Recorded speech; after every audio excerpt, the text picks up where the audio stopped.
Les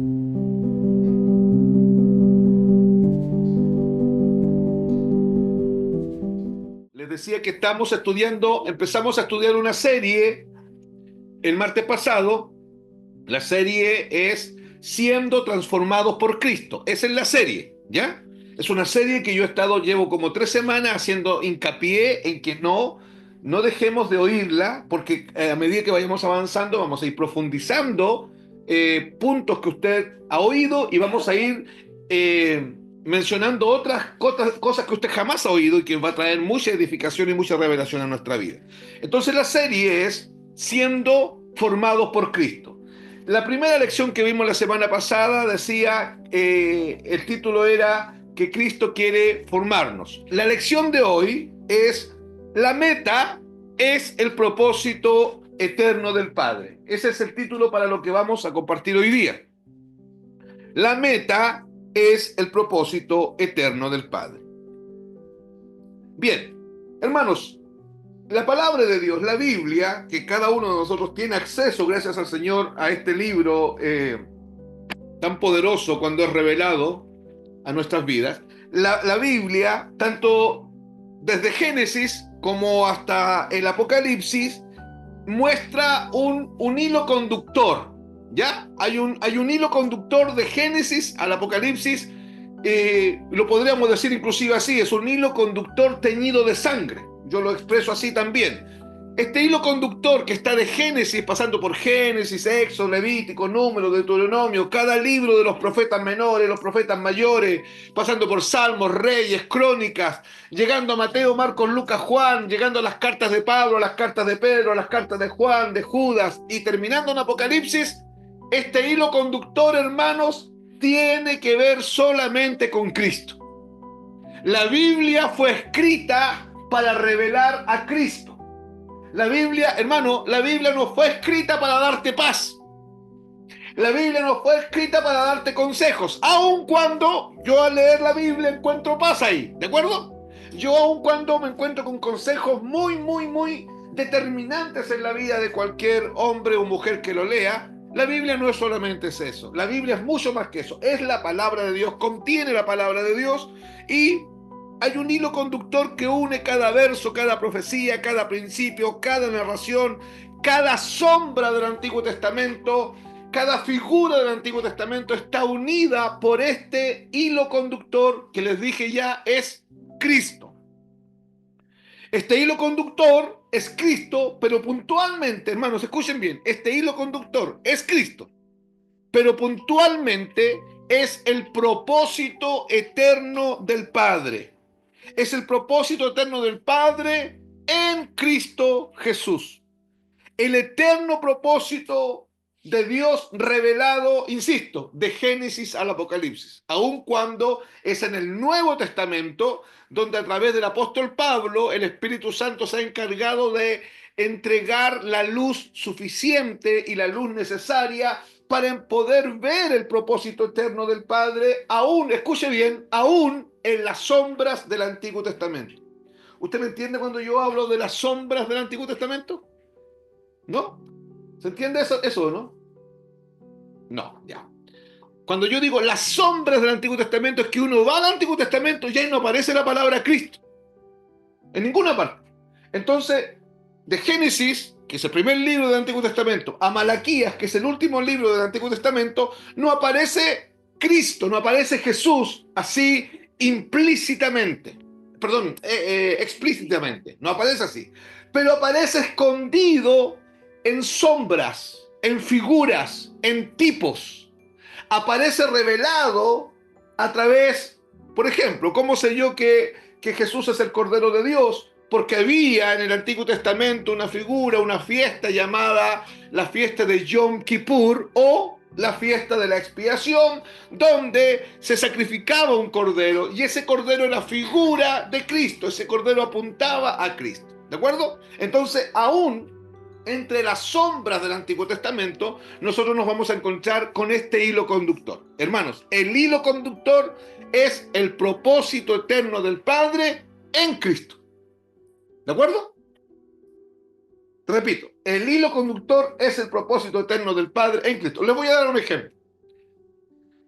Cuando yo era niño, una de las primeras historias que a mí me contaron fue la historia de Isaac, que tuvo dos hijos, Esaú y Jacob. Porque lamentablemente, por no conocer a Cristo, por no predicar a Cristo y por no conocer el propósito eterno de Dios, la iglesia ha pasado siglos contando las historias del Antiguo Testamento. Y los niños aprenden las historias del Antiguo Testamento pensando que son historias que están contadas ahí. Cuando en la práctica son figuras y sombras que revelan a Cristo. Un ejemplo. A mí me contaron cuando niño una historia que aparece ya en el libro de Génesis, me parece que es, sí, en Génesis, donde aparece un hombre llamado Isaac, que era hijo de Abraham. Isaac tuvo dos hijos, que nacieron de la misma bolsa, eran gemelos, Jacob y Esaú. El que nació primero era Esaú, él era el primogénito. La palabra primogénito significa el que rompe la matriz. Él rompió la matriz de su madre. Y dice la historia que agarradito del talón, del calcañar, del talón, venía su hermano Jacobo. Venían como peleando por cuál salía primero. Pero salió primero Esaú y él era el primogénito. ¿Qué significaba ser el primogénito? Significaba heredar la bendición de la primogenitura que el padre la daba al que había nacido primero. Era una costumbre judía y tenía una trascendencia espiritual grande. No me voy a detener en eso, quiero mostrarles la figura, ¿no? Pero pasados los años, uno se dedicó a la caza. Esaú se dedicó a la caza de animales. Y tenía en su cuerpo él una particularidad, era un hombre velludo. Entonces tenía los brazos llenos de vellos. Jacobo, que era su hermano, tenía una particularidad en su cuerpo, era lampiño. Entonces había una gran diferencia entre los dos. Y pasados los años, su padre Isaac envejeció y quedó ciego.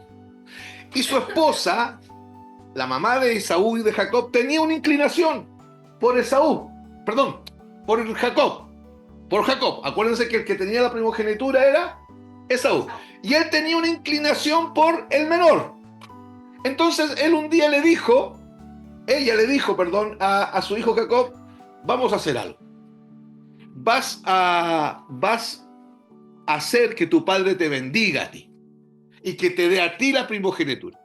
Entonces Jacob le dijo, pero ¿cómo va a ser eso si mi hermano es el primogénito y mi papá se va a dar cuenta?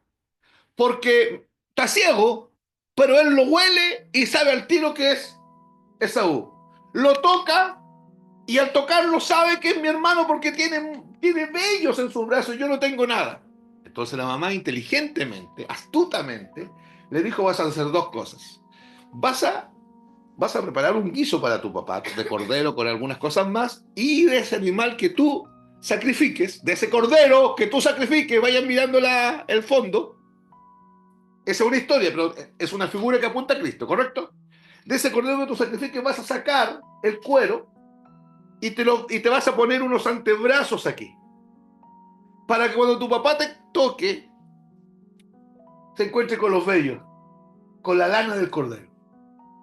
Y no te reconozca a ti y lo engañemos por ese lado. Pero además, cuando tu papá huela, tú te vas a impregnar el olor del cuero a cordero en tu cuerpo, porque siempre el Esaú, que era cazador, siempre iba a cazar y volvía con sus animales aquí al cuello. Él siempre andaba, su olor era animal, permanentemente. Jacob así lo hizo. Prepararon el guiso, mataron el cordero, acuérdense, y con el cuero se hicieron unos antebrazos aquí, se lo apretaron bien, la mamá le ayudó con el guiso también, y se pasó el animal por el cuerpo para que quedara pasado a cordero. Entonces él se acercó a su papá, y el papá le dijo, Esaú, llegaste, porque lo olfateó. Esaú, llegaste, acércate, y lo toca. Y el padre derrama la bendición de la primogenitura sobre Jacob. La palabra Jacob significa engañador, usurpador. ¿De acuerdo? Y él se queda con el título de primogénito, de hijo. Y él hereda toda la bendición. Escuche, toda la bendición que estaba sobre el primogénito quedó sobre él. Esa es la historia. Es una historia de la Biblia. Y así la aprenden todos. Pero cuando entendemos el propósito eterno de Dios, hermanos, Jacob es usted. Esaú es Cristo, el primogénito de Dios. Isaac es Dios. Y usted está cubierto del olor de Cristo. Por eso dice la Biblia que somos olor fragante a Dios. Y cuando Dios huele, no te huele a ti, huele a Cristo. Y cuando Dios toca, no te toca a ti, toca a Cristo. Y tú y yo estamos escondidos en el primogénito. Estoy contándole una historia de Génesis que habla del propósito eterno del Padre en Cristo Jesús. ¿Me están entendiendo? Por eso es que les hablo y ahora estas historias que yo aprendí cobran sentido y cobran vida, pero cobran vida en un contexto, en el contexto del propósito eterno del Padre. ¿Por qué? Para que tomen nota ahí. El eterno propósito del Padre es el deseo último del Padre. Es lo único que Dios quiere. Es la intención albergada en el corazón de Dios para con todos aquellos que Él llama de tinieblas a luz.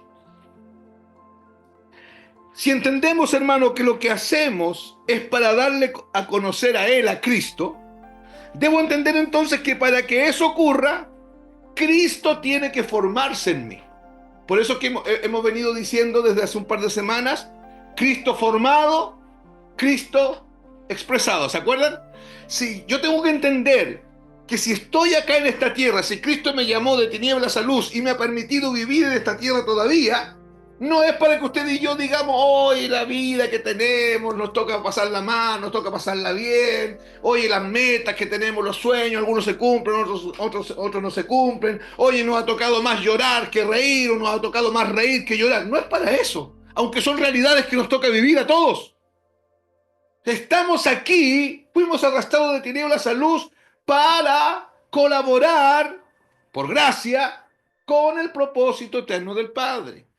Entonces, si yo voy entendiendo esto, Él tiene que formarse en mí. Y es imposible, escuche bien, que Cristo se forme en mí si yo no como a Cristo. ¿Qué significa comer a Cristo? Significa ser enseñado siempre por Cristo. Significa que los que enseñamos Biblia, hermanos, y Dios permita que tanto Marcos, Ronnie y yo, como en nuestra función pastoral, en ese contexto, nosotros no desviemos nunca el camino y nosotros nos demos cuenta y nos centremos en que hay que darle de comer a la iglesia a Cristo. La iglesia no puede comer otra cosa que no sea el pan de vida. Porque lo único que va a nutrir a la iglesia es el verdadero pan del cielo. Por eso Juan capítulo 6 dice, el que come de mí y el que bebe de mí, ese es el que cree en mí, ese es el que tiene vida eterna, ese es el que tiene mi propia vida. Entonces, es imposible, amados, es imposible ser formado según el carácter de Cristo si no estamos comiendo de Cristo. ¿Se entiende, cierto? Por eso, hermano, no se trata de que usted entre a internet y oiga cualquier cosa, o lea cualquier libro, o escucha a cualquier predicador. Usted puede escuchar a quien quiera. No hay problema con eso.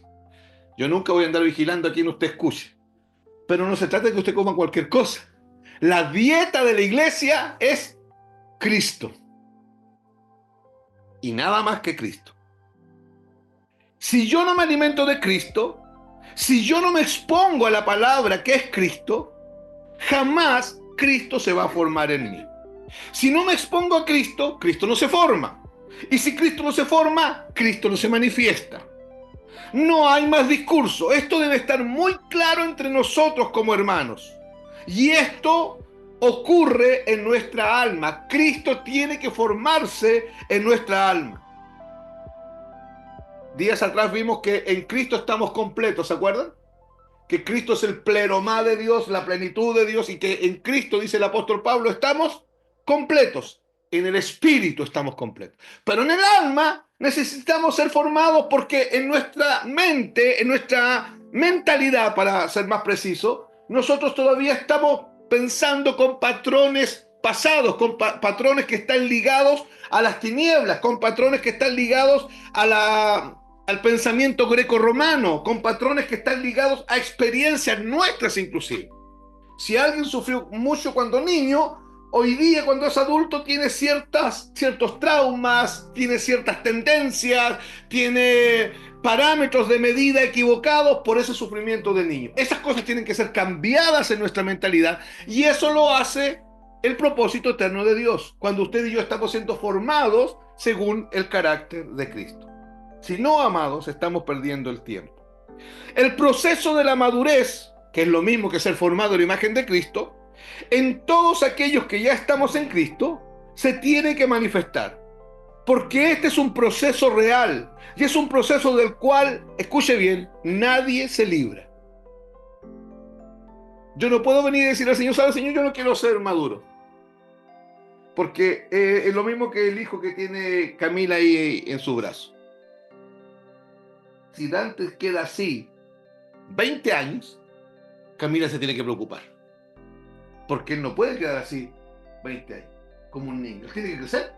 Tiene que volverse un adolescente, un joven, un hombre, tiene que crecer en estatura, tiene que crecer físicamente, tiene que su intelecto crecer, tiene que desarrollarse de manera transversal. Eso se llama madurar. El cristiano, el Hijo de Dios, el que ha sido arrastrado de tinieblas a luz, todos fuimos llamados a madurar, todos fuimos llamados al crecimiento. El punto es el siguiente, que nadie te puede hacer madurar. Y que yo no tengo cómo madurar, hacerme madurar yo mismo. El crecimiento o la madurez la da Dios, la otorga Dios. Pero yo, si entiendo esto, yo necesito estar entonces siempre en los lugares donde Cristo está siendo enseñado y donde Cristo está siendo predicado. ¿Para qué? Porque yo estoy entendiendo que si como a Cristo, Cristo se forma en mí. Si Cristo se forma en mí, Cristo se manifiesta y se expresa a través de mí. Si hay más de Cristo y hay menos de mí, entonces estamos hablando de que estoy madurando, porque estamos en un proceso de maduración. También debemos entender que siempre que queramos ser efectivos haciendo aquello para lo que fuimos escogidos y para lo que fuimos diseñados por Dios, porque hermano, cuando Dios te creó y te diseñó pensando en el propósito eterno de Dios. Dios no te diseñó para ser mamá, aunque usted pueda estar muy feliz con eso. Dios no te diseñó para ser ingeniero, aunque usted pueda estar muy feliz con eso. Y qué bueno que esas cosas has podido lograrlas en tu vida. Pero ese no es el diseño del Señor. El diseño del Señor es ser formado a la imagen de Cristo. Por lo tanto, tenemos que madurar. Ahora, si solo quiero vivir una vida evangélica donde cumplo con las reuniones, voy de tiempo en tiempo, me congrego cuando quiero, entonces ahí no es necesaria la madurez. La madurez es necesaria, hermanos, cuando entendemos que tengo que colaborar con el propósito eterno de Dios para que Cristo sea formado en mí y sea expresado en y a través de mí.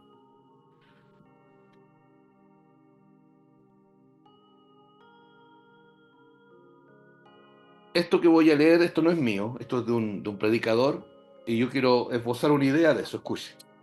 Un ser libre de manera integral desea pasar por esta tierra alcanzando su máximo nivel de productividad en Dios y para Dios. Repito, un ser libre de manera integral desea pasar por esta tierra alcanzando su máximo nivel de productividad en Dios para Dios.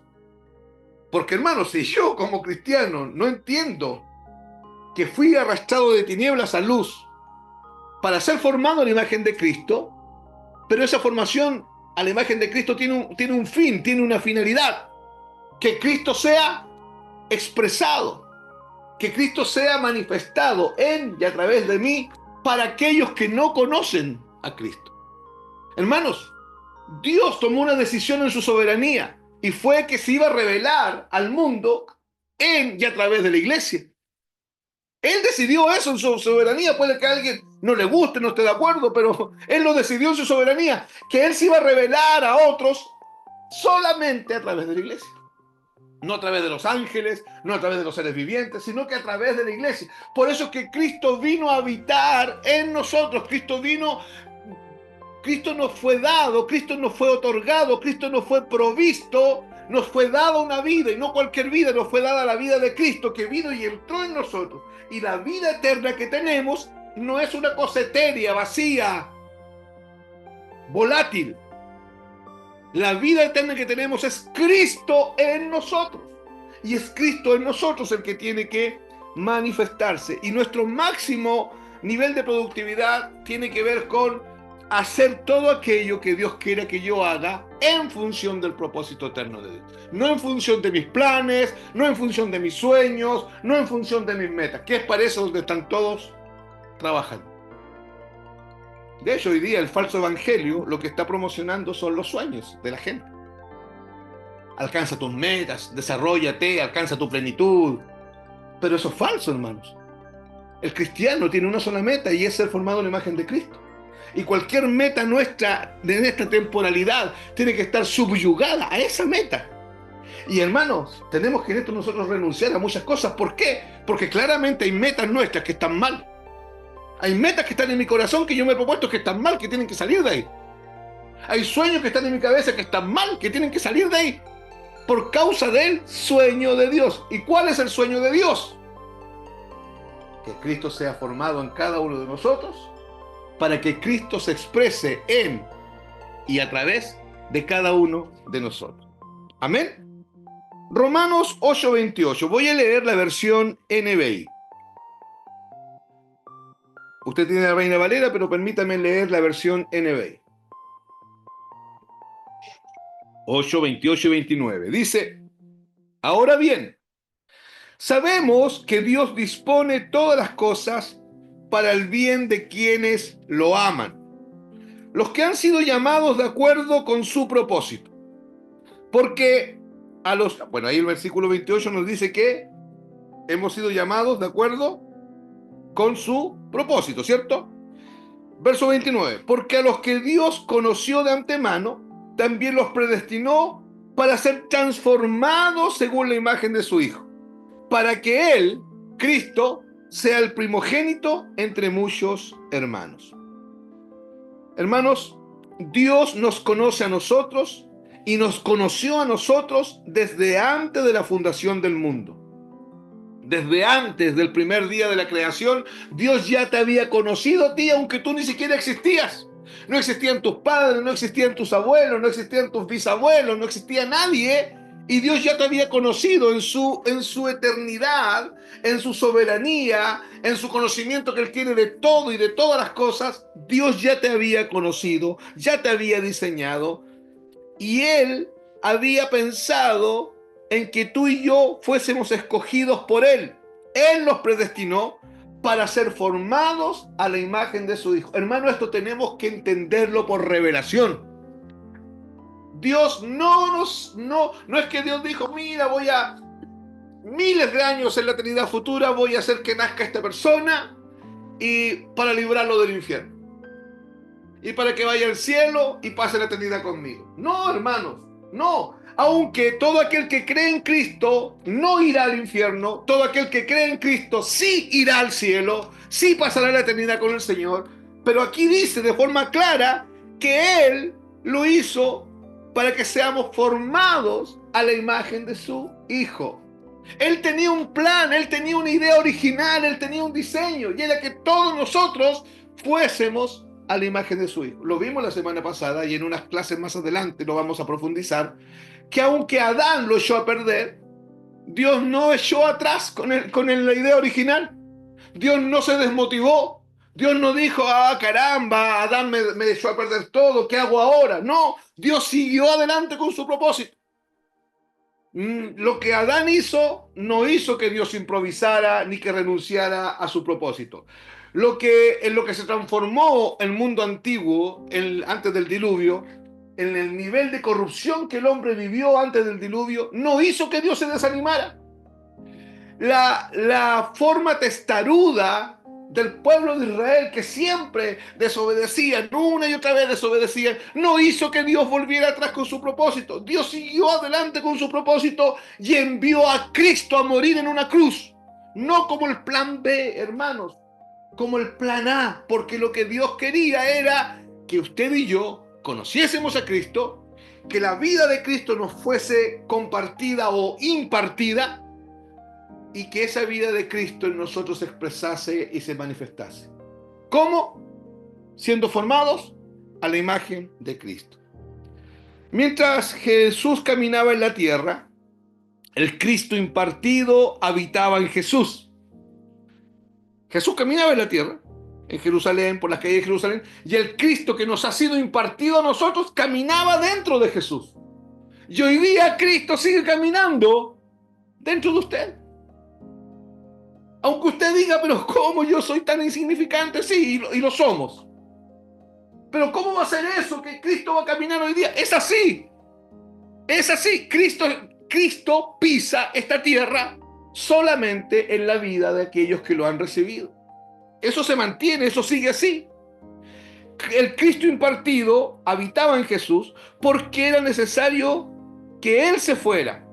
Aunque era el Hijo encarnado, estaba limitado en un aspecto, porque Jesús solo había uno.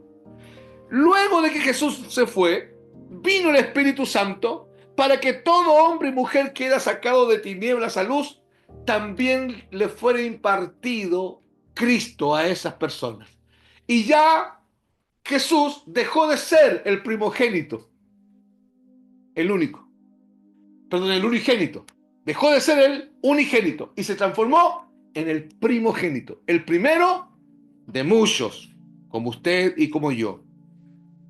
Solo en Jesús. Los otros no habían nacido de nuevo aún. Por eso dijo: es necesario que yo me vaya primero. Jesús era el unigénito, y cuando el Espíritu Santo empezó a venir sobre cada hombre, sobre cada mujer que creía, Jesús empezó a ser el primogénito de muchos hermanos y hermanas que están siendo formados a la imagen del primogénito. ¿Se está entendiendo? Cristo, hermanos, ha sido impartido en la iglesia. Y donde la iglesia está, escuche, Cristo está. Si la iglesia está en la oficina, ¿quién está en esa oficina? Cristo. Y usted, hermano, no me oiga, y ustedes que están ahí conectados, no me oigan, y los que van a ver y oír el video, no me oiga pensando que esta es una crónica de Narnia que estamos contando. Esta es la realidad. Donde está la iglesia, está Cristo. ¿Por qué? Porque la vida de Cristo le fue impartida a la iglesia. Así de simple. Donde hay un cristiano, ahí está Cristo. ¿Por qué? Porque ese cristiano es portador de una vida eterna, pero no es portador de cualquier vida eterna. Es portador de la misma vida de Cristo. Y donde está la iglesia se mueve Dios. Por eso, si hay millones de personas que componen la iglesia, en esos millones de personas Dios está impartido. Porque ese es el deseo del Señor. Que tener una gran familia de hijos e hijas, todos estos semejantes a Jesucristo. Amados, sería bueno que traten de anotar parte de la idea que yo voy a decir. ¿Cómo se llama el título de lo que estamos compartiendo hoy día? La meta es el propósito eterno del Padre. Entonces, a manera de definición, el propósito eterno del Padre es su meta. Anoten eso.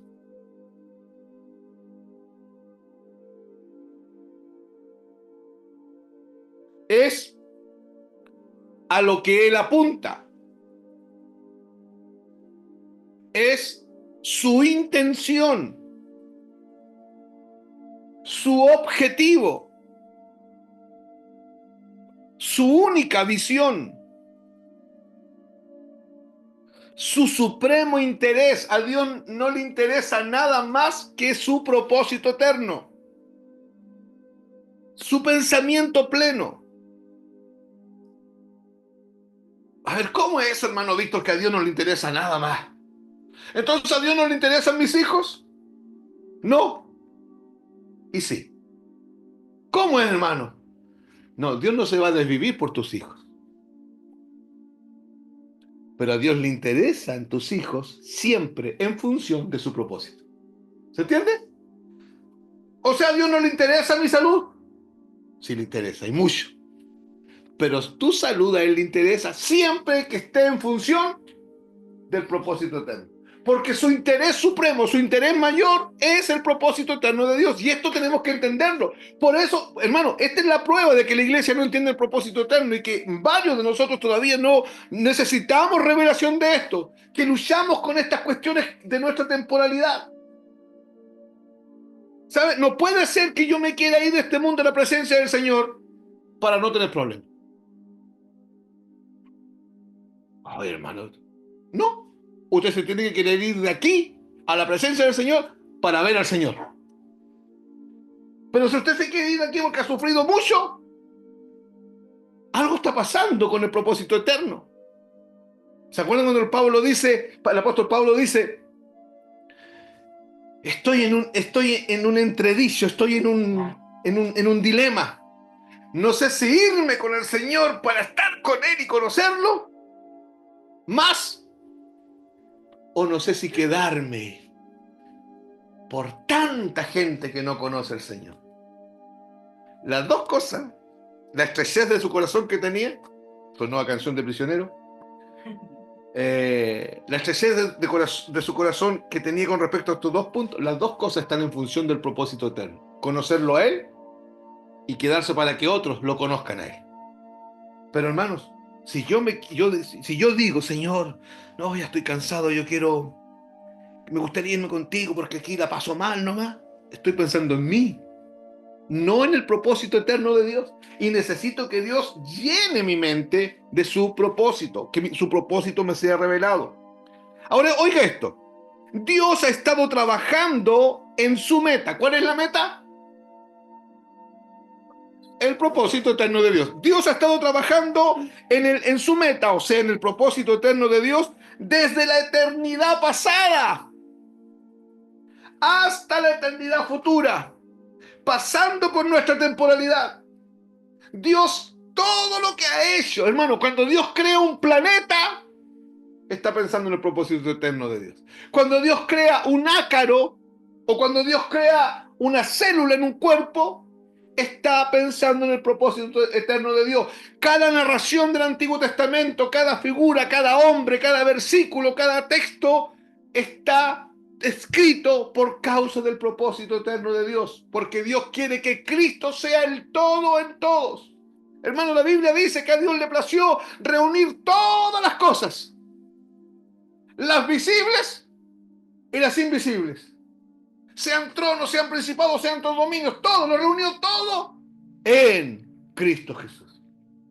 Y en eso te llamó a ti, te sacó de las tinieblas, te trajo a la luz y te puso dentro de Cristo y puso a Cristo dentro de ti, porque la única forma que tú y yo seamos aceptados por Dios es que Él nos encuentre en Cristo Jesús. Y es glorioso saber que estamos ahí.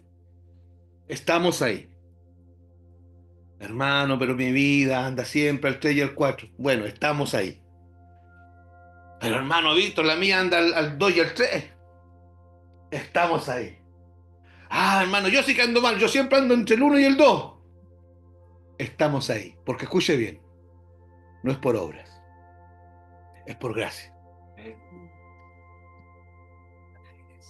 Esto es maravilloso, hermanos. Esto es maravilloso. Porque tenemos que ser honestos. A veces no damos ni el alto ni el ancho. ¿Sí o no? Si somos honestos con el Señor. Sí es. Pero siempre estamos en Cristo Jesús. Siempre el Jacob está revestido del cuero del cordero. Está oliendo a cordero. ¿Y a qué cordero? Al cordero que fue inmolado, a Cristo, el que murió en la cruz en nuestro lugar. Propósito eterno de Dios. Entonces, el propósito eterno es la visión trascendental de Dios. Es el patrón que Dios ha dado al hombre para que el hombre pueda vivir para él. En otras palabras, nadie puede vivir para Dios si no está en Cristo Jesús. ¿Me está oyendo? Si yo trato de vivir para Dios desmarcándome de Cristo, no voy a poder, porque la vida la tengo solamente en Cristo Jesús. La visión de la iglesia tiene que ser el propósito eterno de Dios. Y la visión de su vida y mi vida tiene que ser el propósito eterno de Dios. El propósito de Dios es mucho más elevado que simplemente salvar al hombre del pecado, arrastrarlo de tinieblas, traerlo a la luz y llevarlo a los cielos. Es mucho más que eso. Y lamentablemente, y lo digo con mucho respeto, pero lo digo con luz, con entendimiento, la iglesia ha pasado siglos diciéndole a la gente que el Señor nos llamó de las tinieblas para bendecirnos y llevarnos al cielo. Por eso usted con el que hable te va a decir, no, aquí estoy, bendecido por el Señor y ya vamos a estar con el Señor y hay una casa que el Señor tiene para mí, ¿cierto? Hermano, y Dios no nos llamó para eso. Dios nos llamó para ser formados a la imagen de Cristo. Y en la medida que estoy siendo formado a la imagen de Cristo, Cristo se va a expresar y Cristo se va a manifestar en mi vida y a través de mi vida. Si Cristo se está formando en mí, el amor de Cristo se va a manifestar. Si Cristo se está formando en mí, la paciencia de Cristo se va a manifestar. Escuche, escuche. Hemos estado tan equivocados en nuestros planteamientos que nosotros oramos así: Señor, dame paciencia. Y Dios responde del cielo: te di a Cristo. Sí, pero yo quiero paciencia. Pero te di a Cristo. Señores, que ya no aguanto más a mis hijos, no tengo paciencia con mis hijos, dame paciencia. Pero Víctor, te di a Cristo. Y si te di a Cristo, te di toda la paciencia. Porque yo puse todo dentro de Cristo. Puse todo el amor dentro de Cristo, puse toda la gracia dentro de Cristo. Entonces, ¿qué necesito yo? ¿Necesito paciencia? ¿A Cristo? ¿Tengo a Cristo? Lo tengo ya, ¿cierto? Entonces, ¿qué necesito? Que Cristo se forme en mi vida, para que la paciencia, que es Cristo, porque la paciencia es Cristo, se manifieste. ¿Está entendiendo? Hermano, ¿está entendiendo? No tengo que perder tiempo pidiendo tanta cosa. Por eso la Biblia dice que pedimos y pedimos mal, porque nos salimos del propósito eterno de Dios. Entonces, si no me expongo a Cristo, Cristo no se forma. Y si Cristo no se forma, Cristo no se manifiesta. No hay más discurso en este asunto. Amados, escuche. Dios siempre, desde la eternidad hasta la eternidad, ha revelado su deseo y lo que Él quiere. ¿Y qué es lo que Dios quiere? Tener una gran familia. La iglesia es eso. Y si de repente, amados, nosotros no vemos eso, no es porque Dios se equivocó, es porque la iglesia no está entendiendo el diseño de Dios. Y el diseño de Dios es que Él quiere tener una gran familia de hijos y de hijas semejantes a Jesucristo, para que Él sea el todo en todos. Hermanos, Dios no creó un movimiento llamado cristianismo.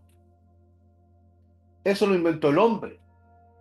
Si usted lee la Biblia, en ninguna parte dice sigan el cristianismo, háganse cristianos, vivan el cristianismo. Eso lo inventó el hombre. Dios llamó hombres de tinieblas a luz y a todos, y esto es otra cosa maravillosa, en la iglesia no hay posiciones. No hay unos más importantes que otros.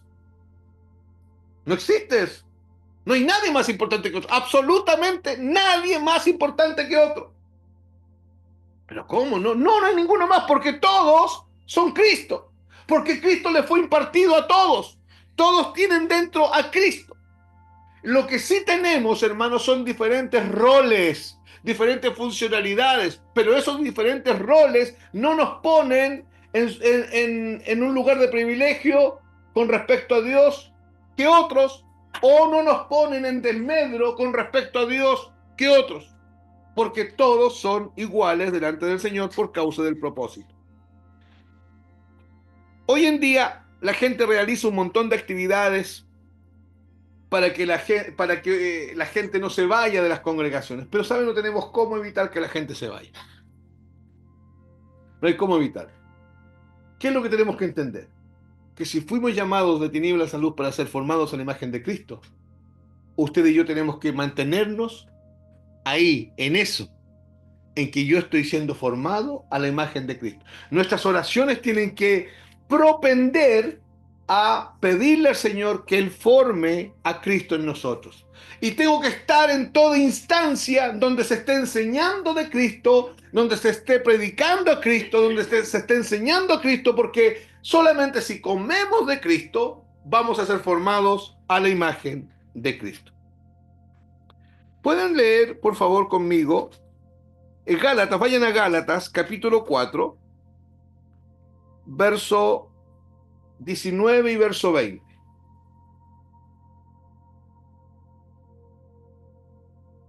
Gálatas 4, verso 19 y verso 20. Voy a leer la Reina Valera. Dice: hijitos míos, por quienes vuelvo a sufrir dolores de parto, hasta que Cristo sea formado en vosotros. ¿Se da cuenta cómo está ahí el propósito? Gálatas, estoy leyendo Gálatas 4:19. Vuelvo a leer. Hijitos míos, por quienes vuelvo a sufrir dolores de parto, hasta que Cristo sea formado en vosotros. Quisiera estar con vosotros ahora mismo y cambiar de tono, pues estoy perplejo en cuanto a vosotros. Voy a leer la misma versión, perdón, el mismo texto, pero en la NBI. Escuche. Queridos hijos, por quienes vuelvo a sufrir dolores de parto hasta que Cristo sea formado en ustedes. Esa expresión, Cristo sea formado en ustedes o Cristo sea formado en vosotros, indica, escuche, que Cristo no se ha formado del todo todavía. ¿Sí o no? ¿Lo logran ver? Porque el texto dice, hasta que Cristo sea formado en vosotros. Esa frase, como está escrita, hasta que Cristo, si está la preposición hasta ahí, significa que aún eso no ha terminado. Hasta que Cristo sea formado en vosotros. Esto indica que Cristo no se ha formado del todo todavía. ¿Quiénes eran los Gálatas? Recordemos que los Gálatas se fueron desviando del Evangelio, porque empezaron a oír doctrinas de un movimiento llamado judaizante, ¿ya? Se fueron desviando del Evangelio, siguiendo a los judaizantes, pero aquí Pablo tiene esta expresión de amor sobre ellos, diciendo, vuelvo a sufrir dolores de parto hasta que Cristo sea formado en vos. Hermano, esto es maravilloso. ¿Qué le estaba pasando a los Gálatas? ¿De qué? ¿De qué? Del propósito y de qué más. ¿Qué oyeron los Gálatas? ¿Qué es lo que oímos constantemente nosotros? ¿Cuál es el mensaje del cielo para nosotros? ¿Cómo se llama el mensaje de Cristo para nosotros? El, el Evangelio.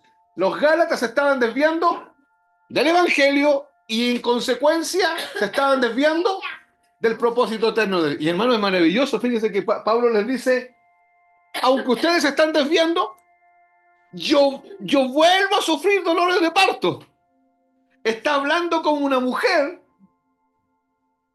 está hablando algo que Pablo no sabe, pero está diciendo lo que sufre una mujer por tener a su hijo.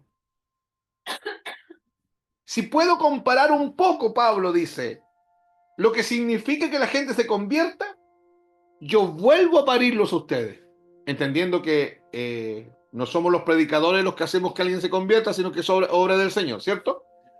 Ese vuelvo a sufrir dolores de parto es una expresión, hermanos y hermanas, es una expresión de amor. Es una expresión de amor.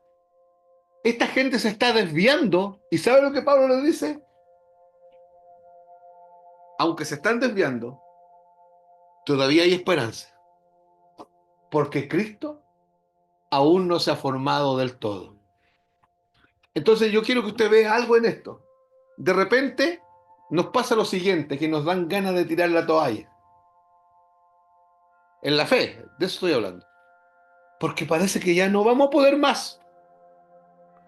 Parece que ya no vamos a poder resistir más. Tanta presión, tanta situación difícil que toca vivir.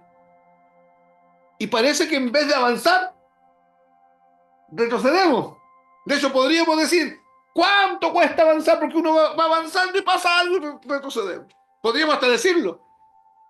Podríamos hasta pensar que eso es una realidad.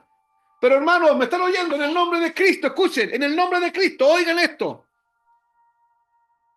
Cristo no se va a dejar de formar. Aunque usted vea el vaso medio bajo, Dios siempre lo ve no medio lleno, lleno. Porque Dios siempre ve a Cristo.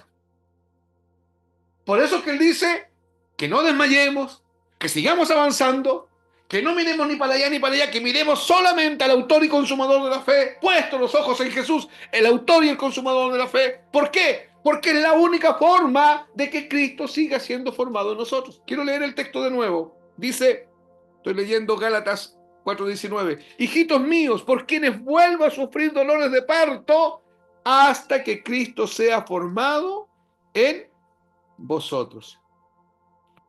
Todos los que estamos en Cristo necesitamos, hermanos, que Cristo se siga formando. Esa es la realidad. Y esa es la única realidad que tiene que importarnos. Tiene esta expresión de amor de Pablo que cobrar vigencia entre nosotros. Por eso es tan necesario hablar de madurez.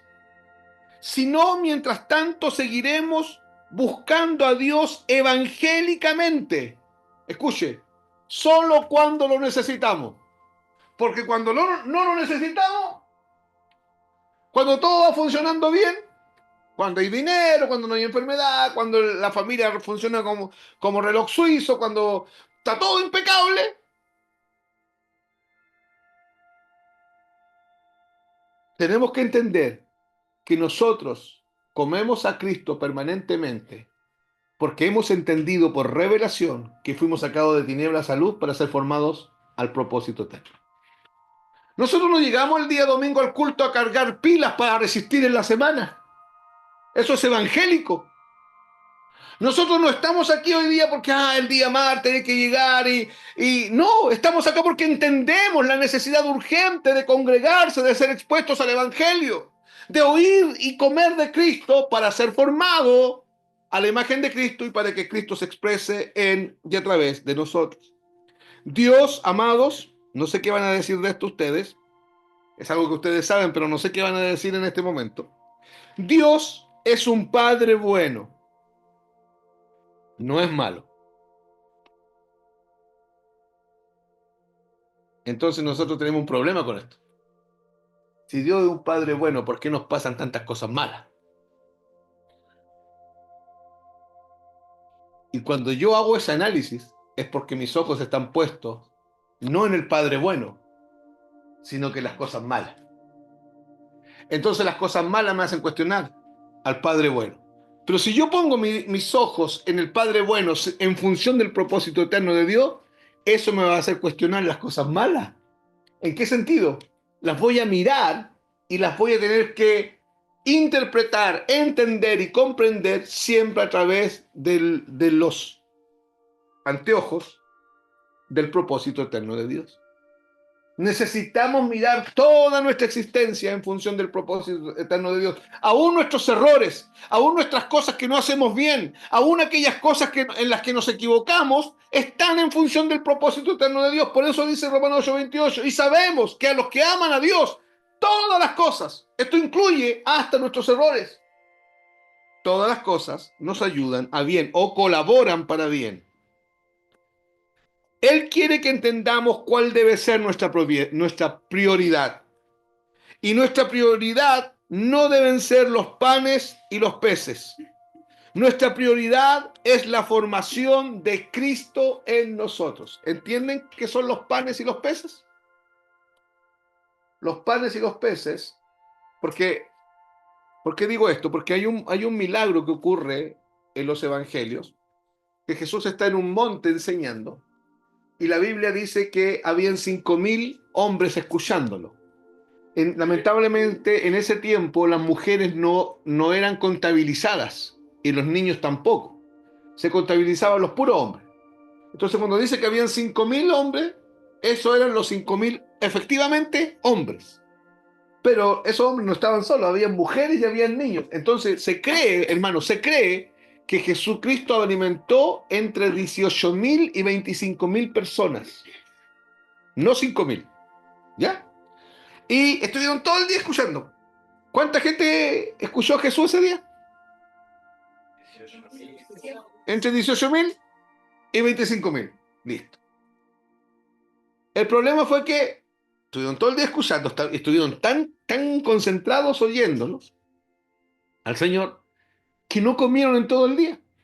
Y cuando ya llegó la noche, la tarde, Jesús se preocupó de que no habían comido y preguntó qué había para comer. Y le dijeron, un muchacho tiene 5 panes y 2 peces. ¿Qué se hace con 5 panes y 2 peces para alimentar a 18.000 personas? Si había uno bueno para comer, uno solo se come los 5 panes y los 2 peces. Y Jesús hace un tremendo milagro. Dice la Biblia que oró por sus discípulos y de la mano de los discípulos saltaban los peces y saltaban los panes. Y toda la gente comió, se sació y quedaron 12 canastas llenas de panes. Pero al otro día no habían 18.000 con Jesús. Porque toda la gente, aunque escuchó a Jesús, se quedaron con los panes y los peces, con las cosas de este mundo. La comida es de este mundo. Entonces, vuelvo a leer, ahora que les expliqué eso, vuelvo a leer esto. Dios quiere que entendamos cuál debe ser nuestra prioridad. Y nuestra prioridad no deben ser los panes y los peces, las cosas de este mundo, por muy necesarias que sean. ¿Qué más necesario que la comida? Si falta ropa, no importa. Si falta luz, no importa. Si falta la puerta de una pieza, no importa. Si falta el vehículo, no importa. Pero si falta comida, sí importa, ¿cierto? Si le faltan zapatillas a mi hijo, no importa, usa los zapatos. Si le falta calcetines nuevos a mi hijo, no importa, usa los calcetines viejos. Pero si le falta comida 2, 3 días, cualquier mamá se va a preocupar. Pero aún eso no es nuestra prioridad. Eso es tan así que Jesús dijo, no se preocupen por qué van a comer o qué van a beber. Yo me voy a hacer cargo. La prioridad de ustedes es que Cristo sea formado en vosotros. Esa es la insistencia de Pablo. ¿De qué sirve que yo sea sanado, que yo sea prosperado, si no estoy siendo una expresión de Cristo en este mundo?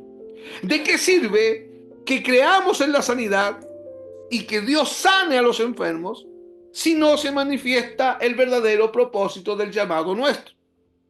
Colosenses capítulo 3, versículo 4 dice, cuando Cristo, mire qué hermoso como dice aquí, voy a leer las dos versiones, pero mire la Reina Valera como dice. Colosenses 3:4 dice, cuando Cristo, nuestra vida,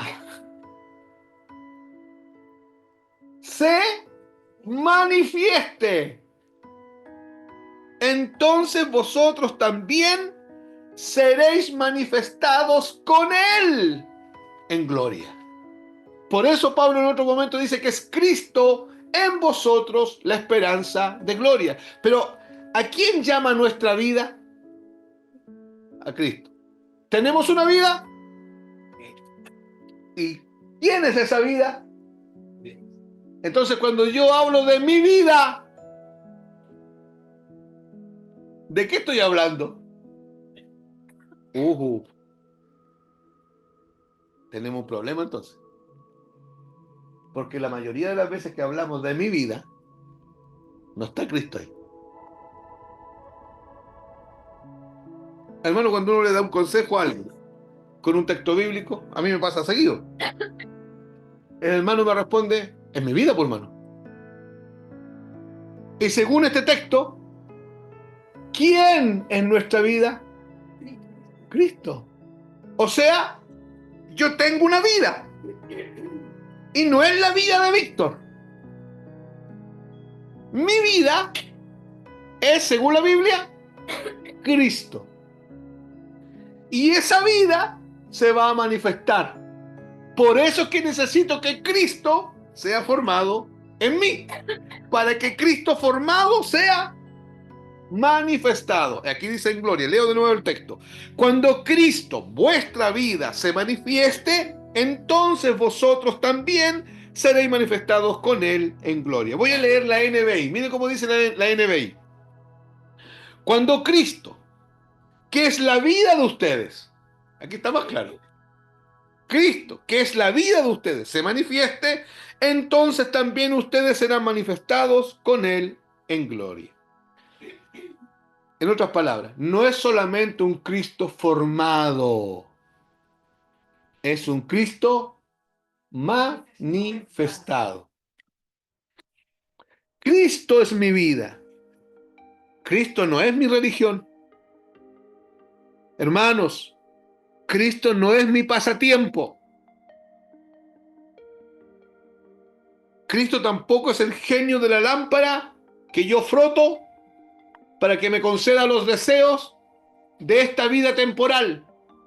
¿Me están oyendo, amados?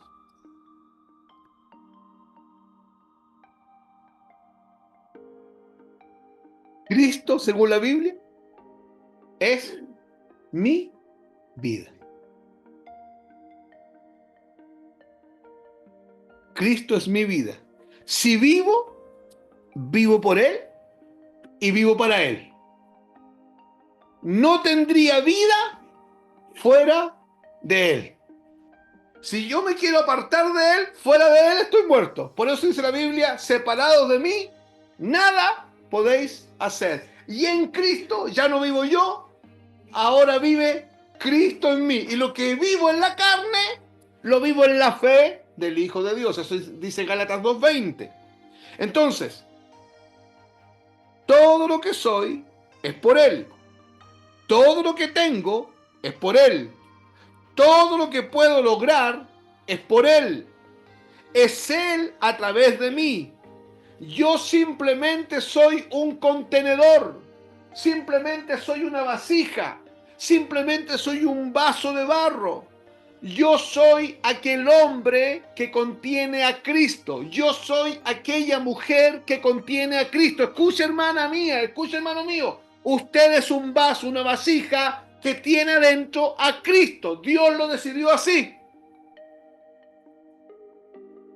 Y cuando alguien se acerca a la vasija y abra la vasija, no se va a encontrar con nada más que con Cristo. Es una decisión de Dios. Somos los que contenemos a Cristo, pero Cristo es el tesoro dentro de nosotros, no nosotros. Por eso que usted y yo tenemos que, frente a Cristo, frente a su evangelio, mantenernos quebrantados. Frente al propósito eterno de Dios tenemos que mantenernos humillados, quebrantados, crucificados permanentemente. Voy a leer Hebreos 6, 1, 2. Dice, por tanto, dejando ya los rudimentos de la doctrina de Cristo, mire, vamos adelante a la perfección. ¿Sabe cómo dice la NBI? La NBI dice, por eso, dejando a un lado las enseñanzas elementales acerca de Cristo, avancemos hacia la madurez. Donde la Reina Valera dice, vamos adelante hacia la perfección, usted tiene que entenderlo como, vamos adelante hacia la madurez. Dios quiere que maduremos. Y la única forma de madurar, hermanos, es que Cristo se forme en nosotros. Hermanos míos, ¿sabe? Yo aquí enseño, Yo en mis limitaciones que tengo, en mis incapacidades que tengo, en mis grandes limitaciones que tengo, yo hago un esfuerzo por explicar de la mejor forma que usted comprenda. Pero usted, si usted no está entendiendo esto, usted se va a distraer con el celular, usted se va a distraer con su pensamiento, usted se va a distraer con la mosca que está volando, usted se va a distraer a cada rato. Y no tiene que ver con que usted no esté considerando el que está hablando, tiene que ver con que usted no está entendiendo la urgencia de comer a Cristo, para que nuestra mentalidad sea cambiada, para que seamos renovados en nuestra mentalidad y para que de verdad se experimente dentro de nosotros una formación al carácter de Cristo, porque Cristo, que es la vida, ya quedó claro, ¿cierto? Que Cristo es la vida, esa vida se manifieste. Yo no voy a poder perdonar con tanta facilidad, pero Cristo en mí sí puede perdonar. Por eso es necesario que yo mengüe, dijo Juan el Bautista, para que Él crezca, refiriéndose a Cristo. El autor de Hebreos dice, hay cosas que ya deberían estar claras entre nosotros. Y entonces es necesario que de ahí avancemos hacia la madurez. Pero el versículo 1 nos dice que hay un requisito muy claro y muy evidente para poder avanzar hacia la madurez. Dice, dejando a un lado las enseñanzas elementales acerca de Cristo. Avancemos hacia la madurez. Escuche esto. Es imposible avanzar sin dejar. ¿Sin qué? Sin dejar. No puedo yo quedar pegado siempre. Para avanzar tengo que soltar. Porque si yo me pego a esa manilla de la puerta, voy a tratar de avanzar, pero la manilla de la puerta me va a frenar, ¿cierto? Un joven, para seguir avanzando en su vida, en algún momento tiene que independizarse. Económicamente, en algún momento tiene que decir, sus papás tienen que dejar de opinar por él, tiene que él avanzar. Hay que ir dejando. En todo. Y para ser formado en la imagen de Cristo, tengo que soltar cosas. Y tengo que avanzar. Es imposible madurar sin dejar. Es necesario dejar a un lado ciertas cosas. Madurar tiene que ver con soltar, tiene que ver con abandonar cuestiones que no me dejan madurar. El autor de Hebreos no nos está diciendo que despreciemos o que no apreciemos cosas que han sido de mucha utilidad para nosotros. Pero es necesario avanzar hacia la madurez. Amados, en la edificación de la iglesia, todo es un proceso bien organizado de Dios y por Dios. Todo. En el sentido de que debemos seguir avanzando. No podemos quedarnos frenados. Tenemos que seguir mirando hacia la meta. ¿Y cuál es la meta? Ser formado a la imagen de Cristo. No podemos frenarnos porque somos 500, porque somos 20. Tenemos que seguir avanzando. Fuimos llamados con ese propósito. Y nada tiene que sacarnos de ahí. Amados, nada nos tiene que sacar de ahí. Un predicador de evangelio, imagínense que si yo estoy acostumbrado a predicarle a 500 personas y de repente tengo 10 escuchándome y me desmotivo. No, yo tengo que predicarle a 1 o a 500 con la misma fuerza, con la misma pasión, con la misma seriedad, porque tengo que tener claro que seguimos avanzando hacia la madurez. Y la madurez es Cristo formado, Cristo expresado o manifestado. Por eso es tan importante, hermanos, comprender la madurez en la iglesia. Y recordemos que la inmadurez, oiga, no es un problema. Porque todos, de alguna manera, somos inmaduros. Algunos creen que los maduros maduran en todo. Y no es así. Vamos madurando en ciertas áreas de nuestra vida, pero hay otras donde hay todavía inmadurez. Por eso es que tenemos que tener cuidado con el dedo acusador nosotros, sobre todo en nuestra relación de hermanos. No debemos señalar la inmadurez. Lo malo es quedarnos inmaduros para siempre. Es quedarnos ahí. No está mal que yo me acerque a Dios porque necesito algo. No está mal que pase por esas etapas en las que sigo a Jesús porque Él me da, por los panes y los peces. A todos nos ha pasado. Pero hermanos, eso no puede ser siempre.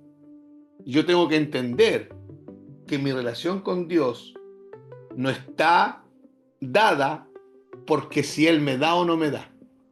Mi relación con Dios está dada en función del propósito eterno del Padre.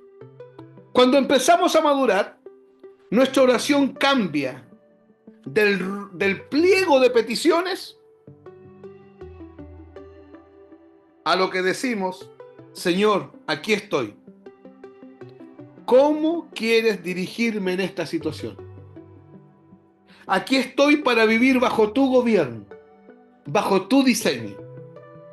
No vengo a pedirte nada porque todo fue resuelto en la cruz, ya lo entendí. No vengo a pedirte paz porque ya entendí. Cristo me dio una paz que el mundo no tiene. La paz es Cristo. No vengo a pedirte paciencia porque ya entendí. La paciencia me fue dada en la persona de Cristo. Escuche, no te vengo a pedir prosperidad porque ya entendí. La prosperidad eres tú. No te vengo a pedir, Señor, que me des templanza porque ya entendí. El templado eres tú. Te vengo a pedir, ¿qué hay que hacer aquí en esta situación?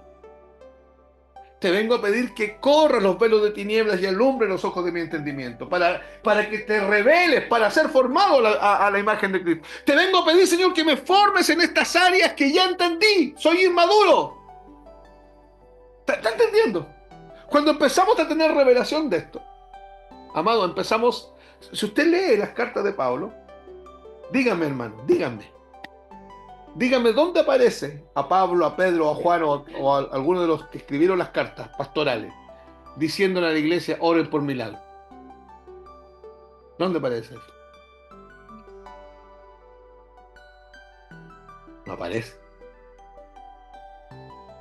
Oren para que reciban dones. ¿A dónde aparece? ¿Sabe por qué no? Porque Dios a los que llama les da dones. Les da su espíritu, les da dones. Les dio a Cristo. Y el que tiene a Cristo, tiene todo. Pero sí aparece una oración. Pablo le dice a los hermanos de Éfeso en Efesios 1, 16, 17 y 18: cada vez que hago de memoria de vosotros en mis oraciones, cada vez que me acuerdo de ustedes cuando estoy orando por ustedes, le pido a Dios que Él les dé espíritu de sabiduría y de revelación en el conocimiento de Jesucristo. ¿Se da cuenta que todo cambia?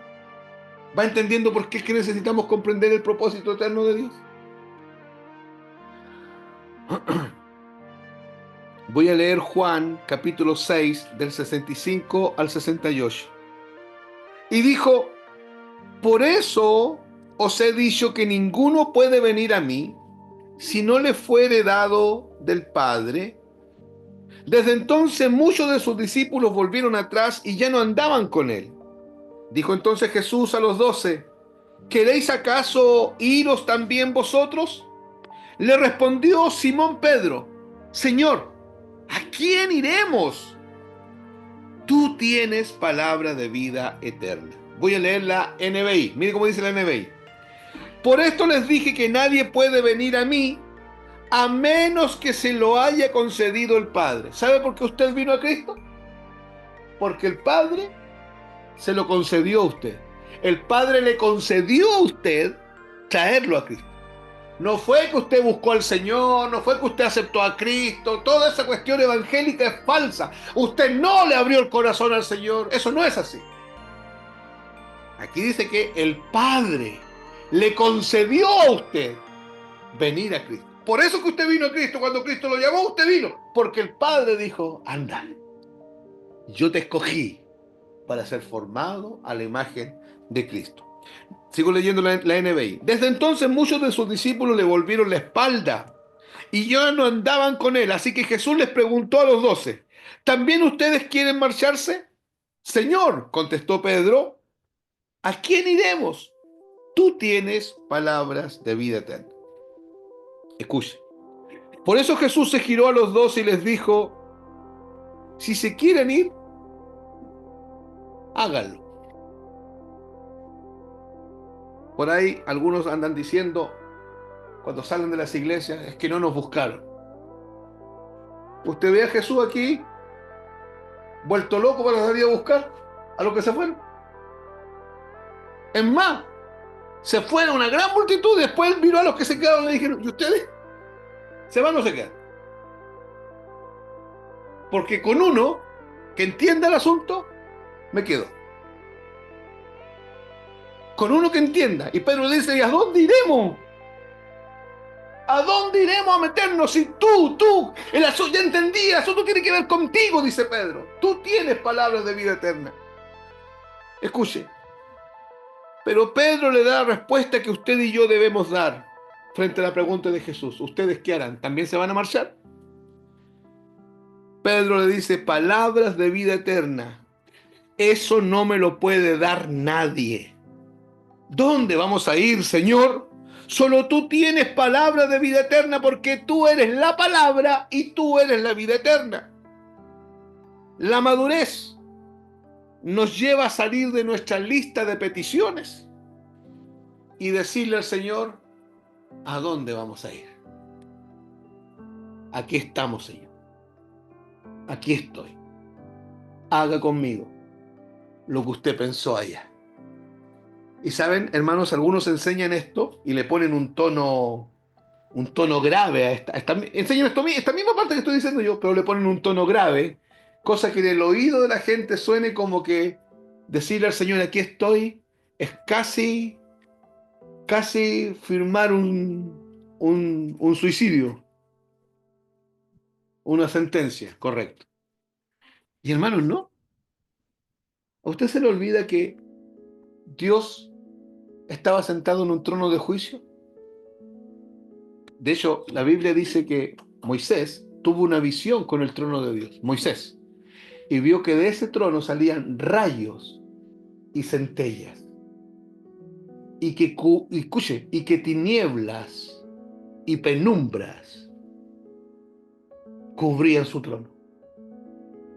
Y dice Moisés, y la visión era en gran manera terrible.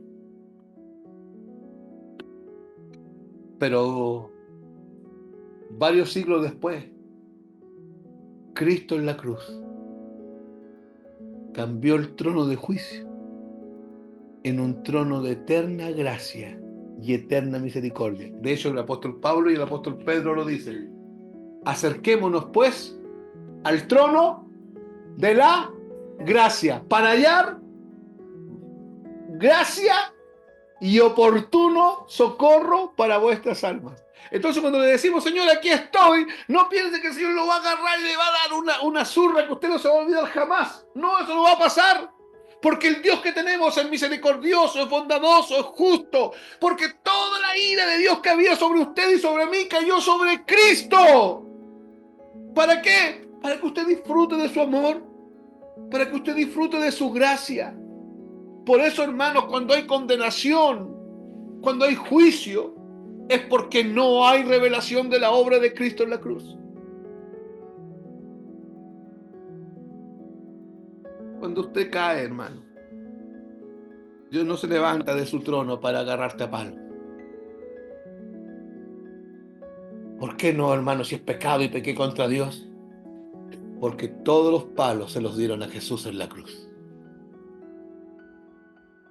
Cuando usted cae, cuando usted no puede dar el otro paso, cuando usted no sabe cómo, Cristo sí se levanta de su trono, pero no para golpearte, para hacerte caminar, para hacerte avanzar, para seguir llevándote hacia la meta. ¿Y cuál es la meta? Ser formado a la imagen de Cristo. No son mis proyectos, no son mis peticiones. Es tu proyecto, Señor, es tu plan, es tu propósito.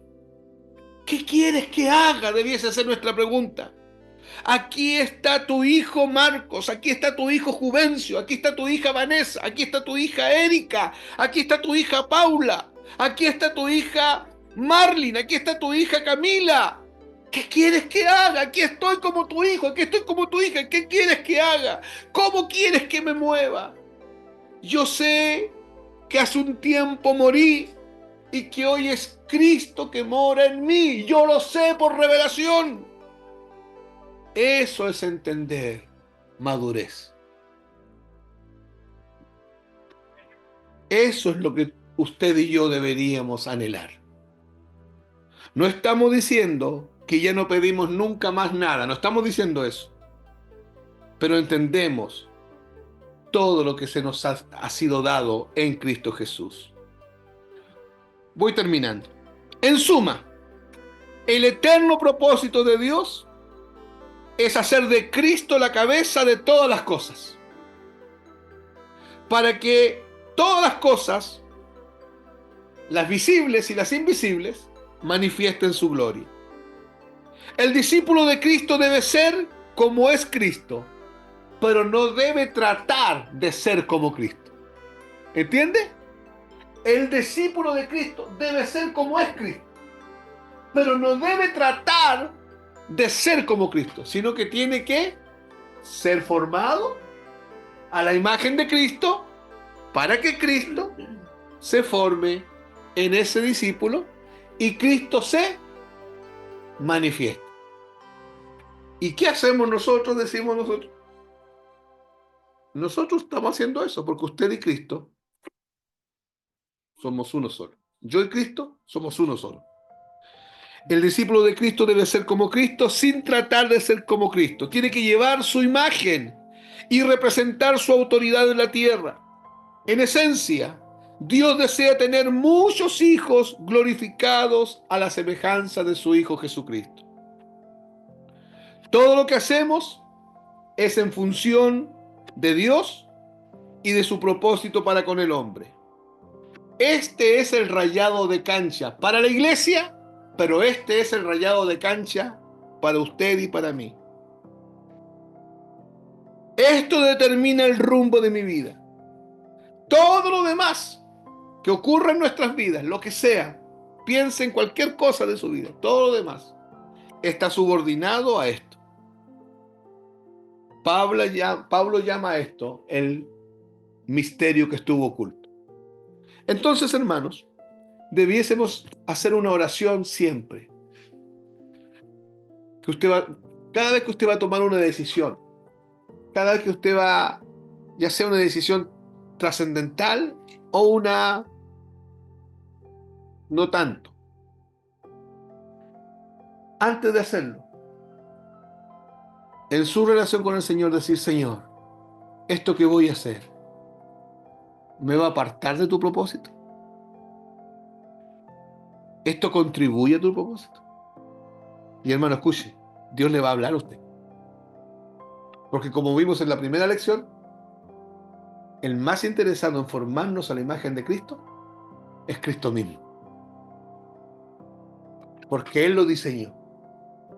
Pregunto, ¿Satanás, con el golpe de estado que quiso hacer en el cielo, logró arruinar el diseño de Dios? No.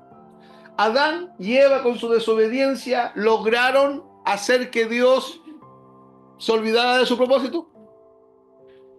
El testarudo Israel, el pueblo necio, logró hacer que Dios se olvidara de su propósito. La corrupta generación, porque no ha habido una generación más perversa que esa, antes del diluvio, ¿logró que Dios dijera ya hasta aquí nomás con esto? No. ¿Dios siempre siguió adelante con su propósito? Ya. ¿Usted cree que nuestro desánimo, nuestras pataletas que nos dan, nuestras desmotivaciones que tenemos, van a evitar que Dios continúe con su propósito adelante? El punto es el siguiente. Dios va a hacer lo que dijo que iba a hacer, pero lo va a hacer conmigo o sin mí. Yo quiero que lo haga conmigo, porque ese es su diseño. Amén.